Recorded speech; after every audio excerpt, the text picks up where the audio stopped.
Deuxième journée consacrée à la problématique de l'esclavage. Les invités ont débattu aujourd'hui sur le rôle des artistes dans la prise de conscience du fait esclavagiste et colonial. Le reportage de Nathalie Dinan et de Moïse Dexter fera pour nous le bilan de cette journée. Et ça le temps pour les journalistes depuis le début du XXe siècle. De nombreux confrères ont été assassinés. Le journaliste Patrick Poivre d'Arvor en Guadeloupe pour une manifestation autour de l'éducation aux médias nous dira ce qu'il en pense et nous explorerons avec lui les différents thèmes qui seront abordés. Comment sortir du conflit qui pourrit la vie de route de Guadeloupe? Josette Borrell incertain et les syndicats s'y sont essayés pendant des heures, sans succès. Anne-Elisabeth Artsen a cherché à comprendre les raisons de ce véritable dialogue de sourds. Pointe-à-Pitre a de plus en plus des allures de cité abandonnée. Une maison vétuste s'est effondrée hier. Cette situation constitue un risque important pour les habitants, nous le verrons. Bonsoir et bienvenue sur ATV Guadeloupe. Je suis ravie de vous retrouver. Le colloque international sur l'esclavage et la colonisation organisé à la maison coloniale de Vont-Chabé-Mao s'est achevé cet après-midi avec l'intervention de Jackie Dahomey et d'autres universitaires. Il s'agissait aujourd'hui de parler du rôle significatif joué par les artistes pour sensibiliser l'opinion à la traite des esclaves. Reportage Nathalie Dinan, Moïse Dexter. Sous la main ferme des peintres, l'homme sans culture reprend espoir. Cette phrase débute l'intervention de Marcel Dorigny sur l'impact des arts, réalistes ou irréalistes, des œuvres égrenées par cet historien passionné qui témoigne de l'esclavage, des abolitions. Ces œuvres ont eu un impact peut-être plus fort que les textes eux-mêmes, qui étaient quand même des textes souvent très difficiles, pas à la portée de tout le monde. Donc les œuvres étaient plus simples. Évidemment, quand on voit le chef des révoltés de Suriname pendu par une corde, ça fait un effet absolument terrible. En principe, aujourd'hui, le public, s'il le veut, est informé. Il y a des livres, il y a des films, il y a des photos, il y a des images, il y a une circulation, il y a des expositions, etc. Plus personne ne peut dire que l'esclavage était bien, bon, généreux, que les maîtres étaient paternels envers leurs esclaves. On ne peut plus dire ça aujourd'hui. Je pense que les œuvres d'art ont joué un rôle. Les œuvres de Turner, de Daumier, de Van Grove illustrent en continu son propos. Des images choquantes qu'aujourd'hui Internet nous livre facilement, comme le navire négrier, le radeau de la Méduse, les chiens chasseurs d'esclaves. Tout cela témoigne de la déshumanisation, des indignités, de la monstruosité de l'esclavage et de la colonisation, encore aujourd'hui. Il y a eu des films récemment qui ont été très populaires, très diffusés, qui montrent la violence de l'esclavage. Je pense au film du milieu des années 50, donc déjà ancien Tamango, l'adaptation de Prosper Mérimée avec de grandes vedettes de l'époque, ça a fait du bruit. Et puis beaucoup plus récemment, ce film anglais, on le croit américain, mais il n'est pas aux États-Unis, mais c'est un film anglais, 12 Years a Slave, qui a eu un grand succès, beaucoup de gens l'ont vu. Moi j'ai vu des gens sortir de la salle tellement ils étaient choqués par la violence, surtout la dernière scène avec les coups de fouet. Je ne sais pas si vous l'avez vu ce film. Hein. La dernière scène était très très dure, hein, très très dure. J'ai vu des gens sortir en disant non, on ne peut pas voir ça, on attend la fin du film, on revient pour la discussion. Repenser les relations triangulaires, penser un nouvel humanisme, parler d'un concept d'égalité après les abolitions pour une justice globale, autant de thèmes et de questions pour lesquels les différents intervenants ont tenté de proposer des pistes. Celle de Fritz Calixte a refermé les débats, la créolisation comme dépassement des relations triangulaires, une réflexion lancée. Rendez-vous à la prochaine édition du colloque international d'Haïti Monde. Et face à une information gouvernée par l'immédiateté qui altère parfois les faits, la journaliste Christine Kelly a décidé d'initier une matinée d'éducation aux médias. Elle aura lieu ce samedi à la salle Rimena Souta à Pointe-à-Pitre.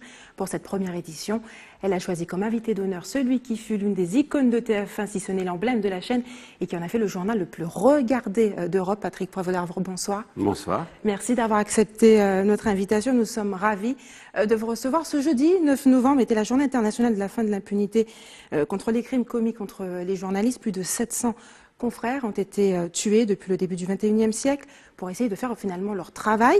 Peut-on dire qu'il est plus risqué d'être journaliste aujourd'hui qu'auparavant ? Je ne crois pas qu'on puisse faire de comparaison. Malheureusement, ça dépend beaucoup des pays.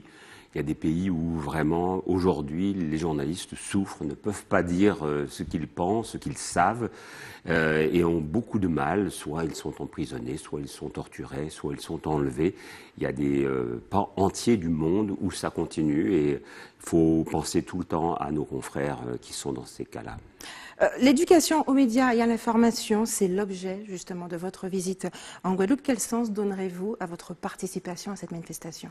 D'abord, c'est une très bonne idée qu'a eue il y a 3 ans Christine Kelly, qui a été membre du CSA, qui a été aussi une grande journaliste sur plusieurs antennes, et qui justement réfléchit sur la manière dont on peut, parce que c'est une matière explosive, les médias, il faut l'accommoder, il faut la comprendre, il faut d'abord voir ce que sont les spécificités pour l'outre-mer, c'est un sujet que vous connaissez bien, ce sera l'objet du premier colloque, et puis il y aura 2 autres réflexions sur justement les réseaux sociaux, parce que les réseaux sociaux ont pris beaucoup d'importance, et aussi sur l'éducation par le papier, parce que c'est très important de continuer à lire les journaux qui, malheureusement, jour après jour, année après année, descendent dans lectorat. Oui, ils sont de moins en moins lus. Avant d'aborder cette question des réseaux sociaux et de cette nécessité de lire, de s'informer pour se constituer, créer un esprit critique, nous, jeunes journalistes, nous avons un petit peu cette idée qu'il y avait une heure de gloire du journalisme qui est révolue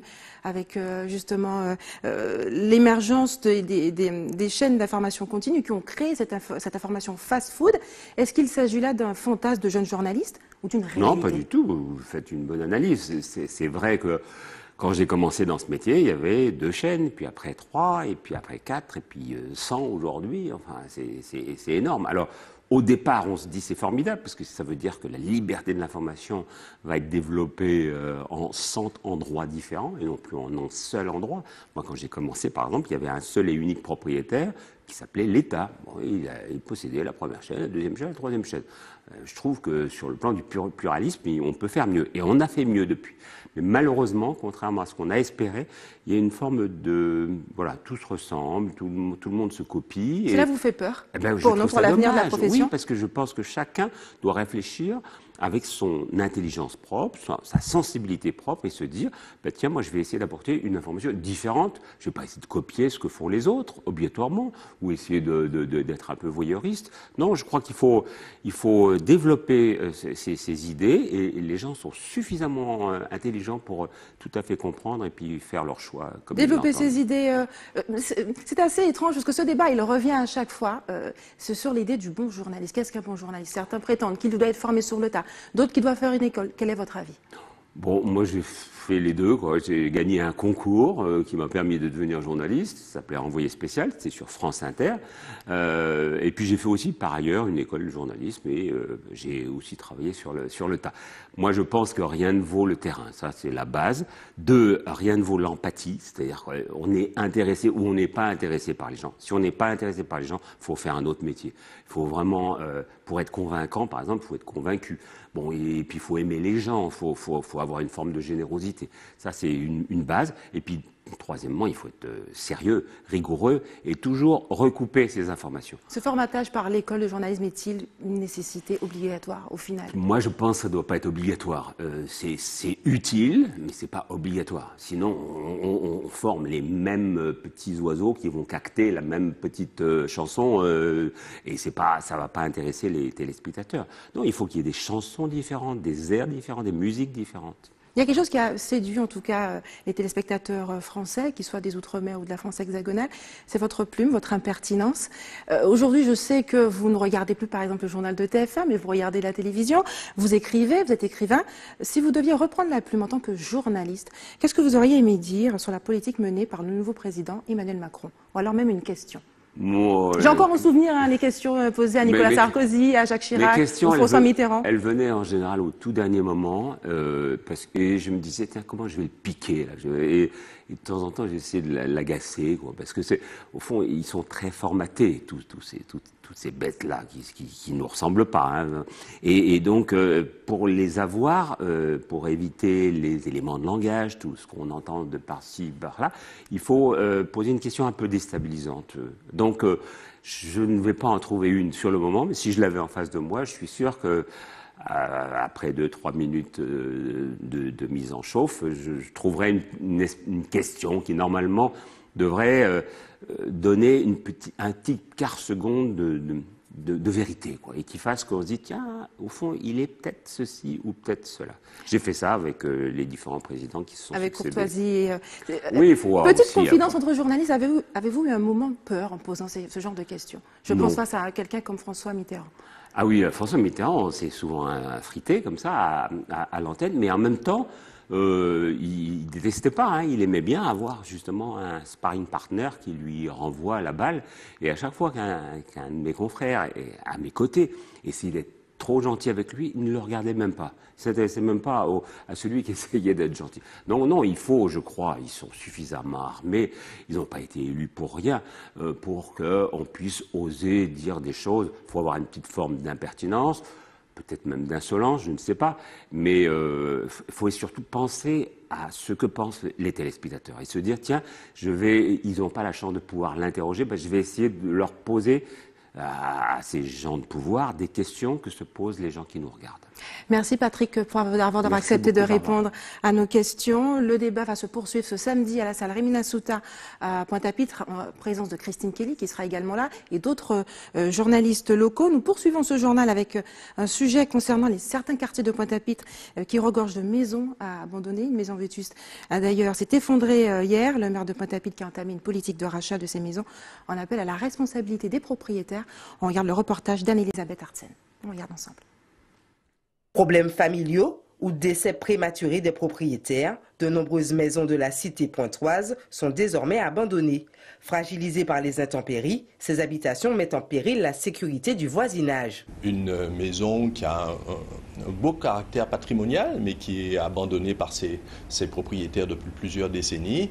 Eh bien, cette maison que nous scrutions et que avec beaucoup d'attention, mais probablement pas assez, son balcon s'est effondré hier et nous avons dû prendre des mesures pour protéger la chaussée, protéger le trottoir. Et donc, et là aussi, je vais devoir prendre une mesure comme je l'ai prise pour la maison Saint-John-Perse, c'est-à-dire qu'on va devoir démolir ce bâtiment, même si il a eu à l'époque représenté un caractère patrimonial non négligeable. La ville de Pointe-à-Pitre a entamé une vaste opération de rachat de ces habitations vétustes pour y aménager notamment des bâtiments publics. Au fur et à mesure où nous intervenons sur les parcelles, au fur et à mesure où nous allons auprès des propriétaires ou que nous-mêmes nous acquérons des parcelles pour pouvoir mener des opérations avec en particulier dans le quartier où ça s'est produit hier, l'établissement public foncier, en liaison avec la mairie, en liaison avec la SCPHLM et dans une politique de rachat de plusieurs parcelles pour que, justement, à quelques mètres de là où ça sera produit, qu'on puisse faire de très belles opérations de construction, d'accession à la propriété, de résidences nouvelles avec des parkings intérieurs et avec des copropriétés. Voilà une des réponses que l'on peut faire à cela. Bien entendu, on ne peut pas le faire sur toutes les maisons qui ne sont pas entretenues par leurs propriétaires. Hein. Donc on essaie d'être vigilant vis-à-vis de celles qui présentent le plus de danger. La ville n'a aucune maison abandonnée qui lui appartienne. Au contraire, la ville a mené en son temps, lorsqu'elle en avait les moyens, l'achat de maisons exceptionnelles qu'elle ne voulait pas voir partir dans la nature. Le musée Saint-John-Perse et l'école maternelle Bébian font notamment partie de ce programme de rachat de maisons de ville afin d'y conserver ce caractère patrimonial qui les caractérise. Cependant, les nombreux problèmes d'indivision dans les familles ou les décès des héritiers compliquent la tâche de la ville dans cette procédure de réhabilitation de ces vieilles demeures en péril. Et statu quo dans le conflit qui oppose le syndicat UGTG à la direction de route de Guadeloupe. Selon le secrétaire général adjoint Nestorius Favel, les conditions de revalorisation du régime indemnitaire des agents ont été fixées. Il appartiendra ainsi désormais à la présidente Josette Borel-Incertain de s'aligner sur ceci. Reportage Anne-Elisabeth Artsen. Au mois de mai dernier, les agents de route de Guadeloupe ont entamé une grève qui a duré environ un mois. Un accord partiel avait été alors trouvé sur la base d'une revalorisation du régime indemnitaire. Cependant, à l'issue d'une nouvelle réunion entre les différents partis le 31 octobre, les avancées dans ce conflit semblent au point mort. Borel s'est obtenu parti présidente, mais il était toujours membre de la route de Guadeloupe. Depuis qu'il est devenu président, nous avons signé un accord réveil, puisque justement, il fait nous comprendre qu'il est parti président, nous signons un accord réveil. Et un accord là, il a dit d'accord à payer la revalorisation là à partir du 1er janvier. Et donc, là, nous arrivons négocier lundi soir. Là, il a dit nous conseille pas qu'à payer. Il faut nous rappeler quand même que l'IPR là aussi, là, il ne dit pas qu'à payer parce qu'il ne dit pas, il pas ni justificatif. Et donc, à partir de la délibération, là, en délibération à 2008 qui sortit, donc, il n'y a pas payé là, comme justificatif. Contrôle de légalité dit, si en délibération, depuis 2008, il est attribué pour certains agents, ça veut dire qu'il est attribué partiellement. Ça veut dire que depuis 2008, il faut faire une régularisation pour l'ensemble des agents qui partaient bénéficier des avantages qu'il y a dans la délibération là. Selon la présidente de Route de Guadeloupe, Josette Borel-Lincertin, ce protocole d'accord en date du 27 juin dernier serait illégal. Un élément que conteste le syndicat UTC-UGTG en s'appuyant sur le contrôle de légalité. Union de délibération en 2008, dont PO là, contrôle de légalité, je là, une raison, 6 délibérations là. Et c'est moi, certains cas qui ne peut pas faire rappel depuis 2016, ça a fait trop l'argent. Mais ce n'est que lundi soir, il dit que ça a fait trop l'argent. Puisqu'avant, il était cas qu'il n'est pas fondé en droit. Et comme contrôle de légalité montre qu'il a la preuve qu'on délibération prise par pour une contestée, ça veut dire qu'il va là pour tout le monde jusqu'à leur répondre d'autres. Et bon, alors, et sans ça qu'on va là, c'est ça. Mais nous avons dit aussi que s'il ne veut pas payer 2016, eh bien, nous avons les moyens pour payer depuis 2008 par contre. Parce que c'est ça l'État a dit. L'État dit qu'il nous a raison, c'est ça. Les syndicats de Route de Guadeloupe attendent désormais la décision de la présidente concernant ce protocole d'accord et le paiement effectif de ces revalorisations du régime indemnitaire de ces agents et se disent prêts à mettre tout en œuvre pour régler ce conflit de manière définitive. Et avec le mois de novembre débute la saison touristique. Comment les professionnels préparent-ils l'accueil des touristes dans les stations balnéaires comme à Sainte-Anne ou encore à Saint-François? Quelles solutions surtout pour limiter l'impact des coupures d'eau régulières? Démonstration avec Karen Diamin. Dans cet hôtel de charme situé à Sainte-Anne, les coupures d'eau à répétition obligent la direction à mettre en place un dispositif de secours. Aujourd'hui, ça va faire plus de 4 mois que on est confronté à ce problème-là, ça au moins deux fois par semaine. Bon, on arrive à pallier sans y arriver. Au moins déjà, on fait déjà des réserves d'eau pour les premières nécessités, c'est-à-dire tout ce qui est des chasses d'eau et puis le nettoyage. Mais après, l'eau qu'on arrive à récupérer, elle n'est pas potable. Donc, elle n'est pas utilisable pour même les douches ou le reste. Même constat sur la plage de Sainte-Anne, où certains restaurateurs ont été obligés de fermer leur établissement.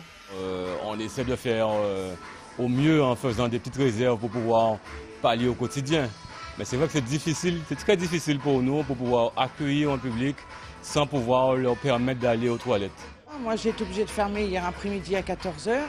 Parce que je n'avais pas fait de réserve, je n'ai pas su officiellement qu'il y avait une coupure d'eau, donc je n'ai pas pu faire ma vaisselle, donc j'ai fermé. Et là, j'attends avec impatience le retour de l'eau pour faire ma vaisselle. Des tours d'eau mis en place au début de la saison touristique, qui cette année s'annonce particulièrement chargée. Quand on a des demandes, on est obligé de préciser à la personne, pendant votre séjour, si vous êtes là pour une semaine, c'est fort probable que vous allez rester 2-3 jours sans eau. Donc après, on est obligé de le dire puisqu'on ne peut pas accueillir cette personne et la personne arrive pour des vacances de rêve et puis se retrouver dans cette situation. À l'ouverture de la saison touristique, donc c'est vrai que pour pouvoir accueillir autant de monde, nous avec nos problèmes d'eau, voilà, les gens ils viennent en vacances, ils ne viennent pas pour subir des problèmes, il n'y a pas d'eau, il n'y a pas ceci, il n'y a pas cela. Les gens viennent en vacances pour pouvoir justement profiter de notre île. Justement, l'île aux belles eaux, il n'y a jamais d'eau, donc il faut se poser des questions. Dans les deux cas, tous ont interpellé l'autorité compétente, mais n'ont pas eu la réponse escomptée. Maintenant, ils ont un petit peu amélioré les choses. On dira qu'on a des tours de coupure. Donc on sait, par exemple, qu'on n'aura pas d'eau tel jour.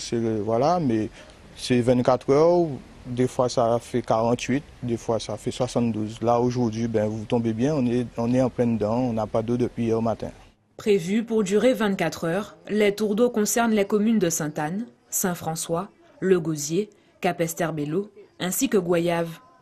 Ils seront reconduits chaque semaine, tant que la production en eau potable ne sera pas suffisante pour alimenter l'ensemble de l'archipel. Et puis en parlant d'eau, les incidents se multiplient sur le réseau d'eau potable dans la commune du Lorrain en Martinique. Problème, près de 60% des consommateurs martiniquais dépendent de ces réservoirs. Reportage Sandrine Claude. Voilà les canalisations à l'origine du trouble. Une double casse lundi, réparée mardi, puis une troisième rupture hier. Les incidents se succèdent sur cette installation provisoire, pourtant exploitée depuis 8 ans. Une problématique d'envergure, car plus de la moitié des consommateurs martiniquais est desservie par ce réseau. Plus de 60% de la population reçoit cette eau. Les réservoirs en bas se vident.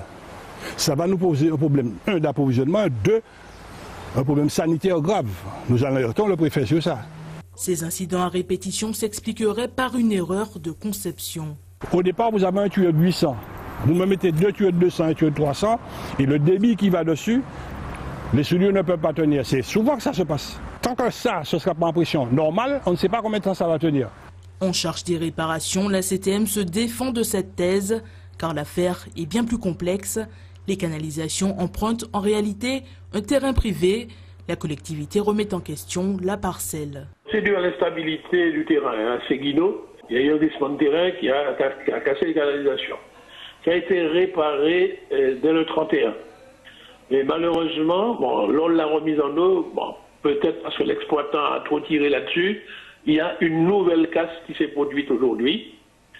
Et nous venons de prendre la décision de demander à une entreprise de canalisation de réparer. Si elle ne souhaite pas porter le chapeau, la collectivité territoriale reconnaît toutefois l'urgence de la situation quant à l'impact sur nos robinets. Les réparations, nous essayons de le faire le plus rapidement possible puisque les réservoirs d'eau se sont vidés et il y a donc actuellement des problèmes sur la distribution d'eau par la SME.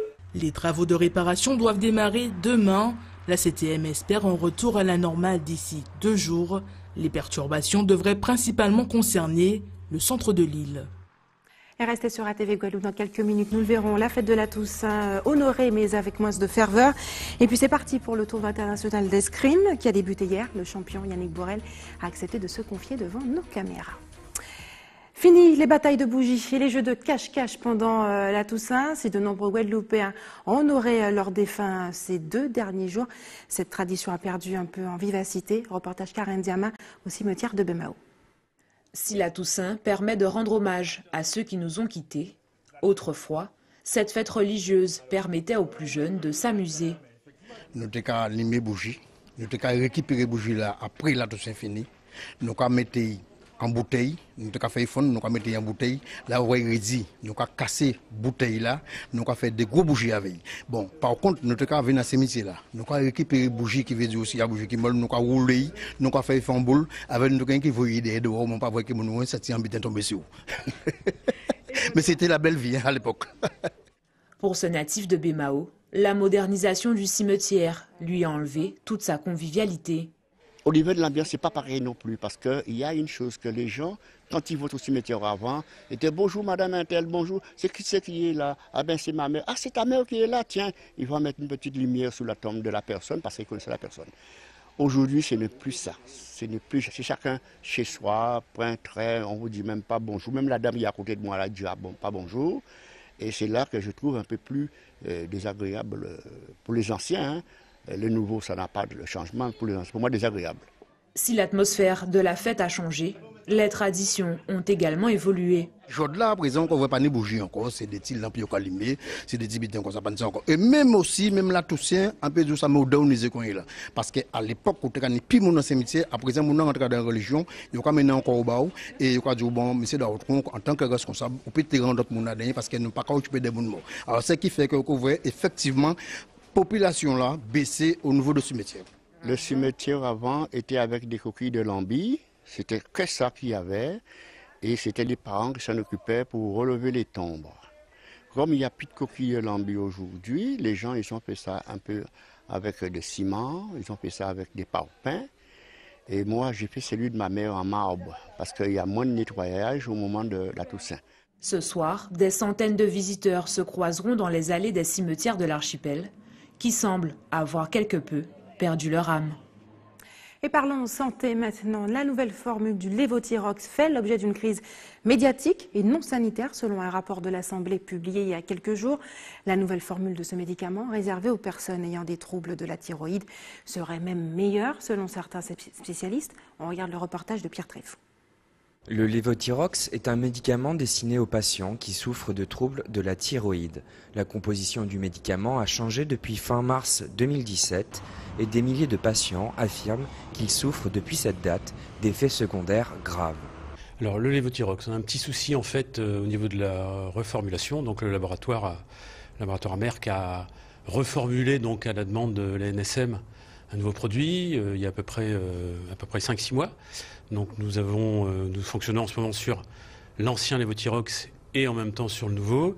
Et on s'est aperçu, surtout via les réseaux sociaux, qu'il y avait des petits effets secondaires divers et variés liés à la nouvelle formulation, la molécule n'ayant pas changé, donc ce serait plutôt lié aux excipients, c'est-à-dire aux produits qui permettent de transporter la molécule dans l'organisme. Voilà. Il s'agit d'une hormone de substitution, la lévothyroxine, consommée par près de 3 millions de personnes en France. Le changement de formule ne concerne pas le principe actif, mais porte sur des substances appelées excipients, qui lui sont associés.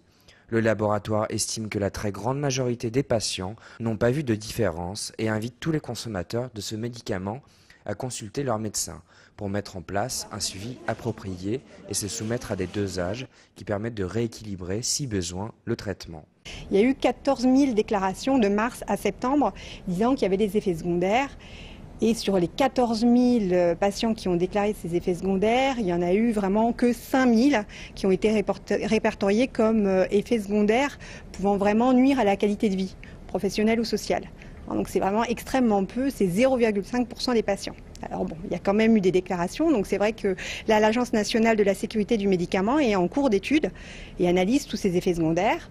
En attendant, bon déjà, la première chose, c'est qu'il faut vraiment rassurer les patients, en disant qu'il ne faut surtout pas arrêter le lévothyrox. Si vraiment il y a des effets secondaires importants, à ce moment-là, il faut aller voir son médecin et le spécialiste, l'endocrinologue, qui pourra statuer sur la nécessité ou pas de changer le comprimé. En août 2017, l'Agence du médicament a mis en place un numéro vert pour informer les patients, le 0800 97 16 53.